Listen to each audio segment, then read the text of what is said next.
Welcome to Kenton's videos. Enjoy the video. In this video, I will show how to replace an alternator on a Toyota Highlander. First, always disconnect the negative battery terminal to prevent electrical hazards.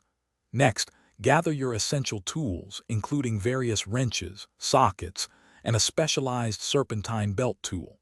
Finally, identify the alternator's location, which is usually accessible on the front of your engine. This preparation ensures a smooth and safe replacement process. Now let's remove the old alternator. Use your serpentine belt tool to release tension, then carefully remove the belt from the alternator pulley. Next, disconnect all electrical connections, including the main power wire and any smaller sensor wires. Finally, unbolt the alternator's mounting bolts. Be mindful of any tight spaces and ensure you have a firm grip on the unit as you remove it. With the old unit out, it's time to install the new alternator.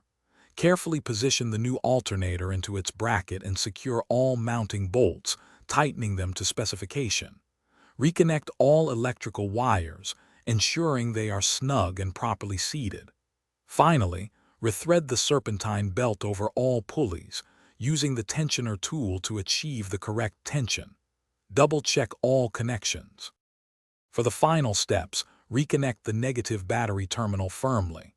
Start your engine and observe the dashboard for any warning lights.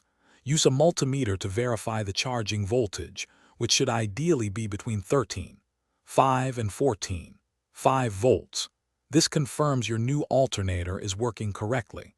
Remember to check the description for links to great deals on smart speakers and other helpful tools. Thanks for watching. Thanks for watching. Consider subscribing if we helped you.